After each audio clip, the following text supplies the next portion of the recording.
Here's what nobody tells you about Be work. grateful. You show up every day. Accept whatever is You offered. finish your task before the deadline.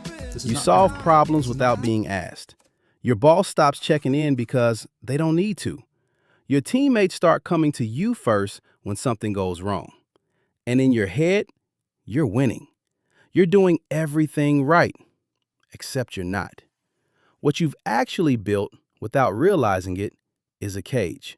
And this cage doesn't cost you money. It costs you years. Now let me be clear. I'm not saying competence doesn't matter. It absolutely does. The problem is when you treat competence like it's the entire plan. And in most workplaces, that's exactly what people do. Let me break down why this happens. The moment you become great at what you do, something shifts. You become useful in a very narrow way. You're the fixer, the one who doesn't need hand-holding, the one who makes your manager's week easier just by existing. And on the surface, that looks like career momentum. But underneath, here's what's really going on. You've become too costly to move. Not because your salary is high, but because replacing you is a nightmare. Think about it from your manager's perspective. If they push you up to a new role, they now have a gap. They have to find someone new, train them, hope they don't mess things up, and deal with the fallout if they do. That's not a promotion for your manager. That's a headache. And most managers, not because they're bad people, but because they're human, will avoid that headache. Keeping you exactly where you are is the path of least resistance for everyone except you. And this is where it gets frustrating. Because from your perspective, you're doing exactly what the job description says. You're exceeding expectations. You're making people's lives easier. And somehow, that's the very thing working against you. So what does the company do instead? They don't promote you. They expand your role sideways. Broken up to be grateful. They hand you Broken the up to accept project whatever is nobody offered, wants. because the alternative They is make worse. you the person who This is not bad. onboards This is every not new bad. hire. They give you the client that makes everyone else want to quit. And you take it because you're reliable and you don't push back. Before you know it, you're doing the work of two people, but still holding the same title. None of that extra effort shows up as a promotion. It just shows up as more of the same, but harder. Now here's the part that really hurts. When you've mastered your role, you stop growing. And I don't mean you get lazy. I mean you figured out every shortcut. You know which emails to send, which meetings actually matter, and how to get something done in 2 hours that used to take you a full day. That feels like expertise, but it's actually just muscle memory. You're not stretching anymore. You're just repeating. And repetition makes you faster at things you can already do, but it doesn't prepare you for anything new. A year from now, you'll be even better at a job you've already outgrown and even less ready for the one above it. Because here's the thing people don't understand. The skills that make you excellent at your current level are not the skills you need at the next level. Right now, you're rewarded for execution, for getting things done, for being dependable and consistent. One level up, the game changes completely. It's about thinking strategically. It's about making decisions with incomplete information. It's about leading people and letting go of the work you used to do yourself. And no company is going to train you on that before they promote you. They expect you to already be showing those skills, but they won't give you the space to develop them because they need you doing what you're already doing. This creates a nasty loop. Your performance review says exceeds expectations. Your manager praises your consistency. But when a leadership role opens up, your name doesn't come up. Not because you're not talented, because the story the organization tells about you is about reliability, not readiness. And promotions don't run on performance scores. They run on stories. The people making those decisions aren't reading your quarterly metrics. They're sitting in a room asking each other who feels right for the role.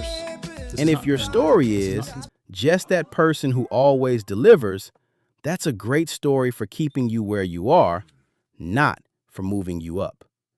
And it gets worse the longer you stay, because over time, people stop seeing you as a person with range. They start seeing you as a function. You become the operations person, the spreadsheet person, the one who handles emergencies. Not officially, not in any document, but in the way people talk about you when you're not around. And once that label locks in, it becomes your ceiling. People can't picture you doing anything else because they've only ever seen you doing this one thing. And the longer you're in the role, the more that label feels like fact instead of habit. This is exactly why so many people have to leave a company to actually advance. Not because the company was terrible, but because the company already made up its mind about who they are. Sometimes the only way to become something new is to go somewhere nobody has a pre-existing opinion about you. And I know that feels unfair, because you did everything they told you to do. You were the dependable one, the low-maintenance one, the one who never complained. And that's exactly why they forgot about you. Because being easy to manage also means being easy to ignore. Here's what most people miss about how promotion decisions actually work. Your direct manager sees your output, but the person above your manager probably doesn't. And the person above them definitely doesn't. Those are the people who decide whether you move up or not. And those decisions don't happen during your annual review. They happen in hallway conversations, in succession planning sessions, in offhand comments about who's ready for more. And in those moments, they're not pulling up dashboards. They're going off memory. They're going off narrative. And if nobody is telling your story in those rooms, you simply don't exist in the conversation. There's also something else happening that nobody talks about. When you stay quiet and just do great work, leadership reads that silence as contentment. If you're not saying you want more, they assume you're fine where you are. And if they think you're satisfied, why would they disrupt a good thing? So your humility, your patience, your willingness to wait your turn, all of that gets interpreted as a lack of ambition. Not by anyone trying to hold you back, just by a system that responds to signals, and you're not sending any. Look at the people who actually get promoted. Most of the time, they're not the best performer on the team. They're the ones who made sure the right people knew what they were working on. They built relationships beyond their immediate team. They talked about where they wanted to go, not in a pushy way, but in a way that made it clear they weren't planning to stay in the same chair forever. And that clarity changes how leadership thinks about them. Because now there's urgency. Now there's a real possibility of losing them. And suddenly, their development becomes a priority. That might sound like a game. And honestly, it kind of is. But it's the game that's being played whether you participate or not. So what actually works? Being great at your job is the starting point, not the finish line. The people who move forward are the ones who also learn to communicate their value. They make their goals visible. They build relationships with people who have influence. And most importantly, they're willing to get a little uncomfortable. They start doing work that stretches them, even if it means they're not as polished at their current responsibilities. Not because they're slacking, because they're investing in what comes next instead of perfecting what's already behind them. This is the lesson that takes most people too long to figure out. Being competent is not a career strategy. It's the entry fee. The strategy is everything you do after you've proven you can do the job. Competence earns you stability. It earns you respect. It earns you trust. But it does not earn you forward motion. And most people never make that distinction. They just keep sharpening the same skills, doing the same work a little better each quarter, and wondering why their career feels like it's standing still. The real trap isn't being bad at what you do. The real trap is being exceptional at something that was never going to take you where you want to go.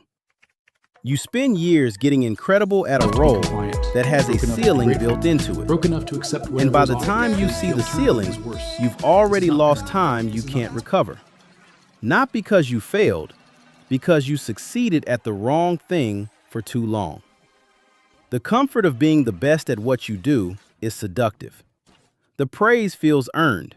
The stability feels safe. But comfort and growth don't live in the same place. And most people pick comfort without ever realizing they made a choice. They believe they're building a career, but what they've actually built is a beautifully furnished room with no door. That's the trap. If this changed how you think about your career, hit subscribe. There's a lot more like this coming.